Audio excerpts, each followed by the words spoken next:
Saya tidak pernah berniat menyerang siapapun, tetapi kalau kebenaran dianggap sebagai serangan, mungkin kita terlalu lama hidup dalam kebohongan. Jika ada yang bermain-main penyaluran dana uang negara, saya akan bereskan. Tapi rakyat Indonesia harus bersama-sama jaga saya. Follow akun ini jika ingin mendapatkan update terkini dari saya.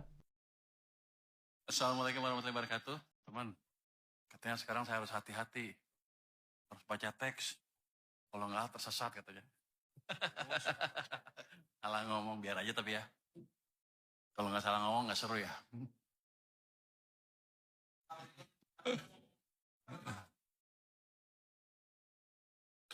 Saya mulai ya. Oh, belum nyala. Jadi apa? Tunggu dulu. Ya udah tunggu listrik dulu nyala ya. Oh, emang dimatiin sengaja. Cabut listriknya tuh biar kita nggak ini jumpa pers. Pak, lu cabut listriknya.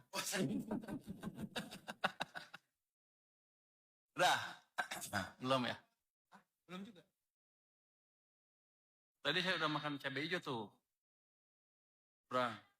Seberang yang lu bilang enak. Ayam habis 2. Oh, enggak dikasih tahu tempenya. Enggak ada. Kalau lu aja nggak mesen kali. Kol goreng ya. Baru enak kol goreng baru tahu. Saya pikir itu apa tadi?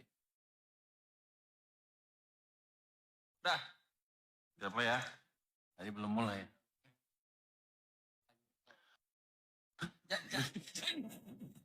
Jangan ke situ.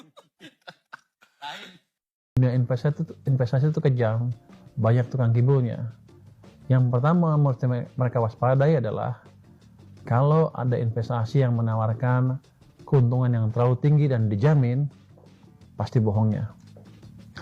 Acuan yang keuntungan yang bisa dijamin mungkin yang paling pas adalah hanya deposito sama suku bunga tabungan bank itu. Let's say ada suatu saat deposito 6%. Tiba-tiba ada teman Anda yang mungkin kelihatannya kaya, yang flamboyan, awan ke Anda, ikut investasi saya nih, ini bisa 100% setahun. Kan nggak masuk akal. 6 lawan 100. Jadi itu kita bilang kalau dunia investasi too good to be true. Jadi waspada. Kalau ada tawaran investasi yang kelihatannya kedengarannya too good to be true, pasti itu too good to be true. Pasti nimbulnya.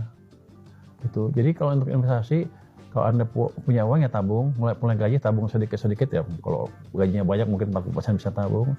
Nanti deposito dulu, deposito nanti udah cukup pelajarin dunia investasi ya. Saya bilang tadi, mulai beli ori kalau mau di obligasi retail pemerintah. Nggak kuat lagi, nggak puas, coba obligasi pasar fixed income lebih sendiri, fixed income atau lebih tinggi lagi obligasi saham. Bukan obligasi mutual fund tuh, reksadana saham.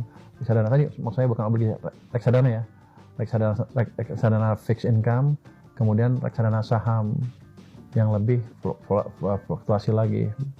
Ada risiko tapi bisa juga returnnya lebih tinggi daripada suku bunga bank. Nah kalau udah nggak puas lagi, merasa udah jago, pelajarin sektor finansial, pelajarin saham, pelajarin teknikal saham, pelajari fundamental saham. Kalau udah ngerti, barulah main saham sendiri.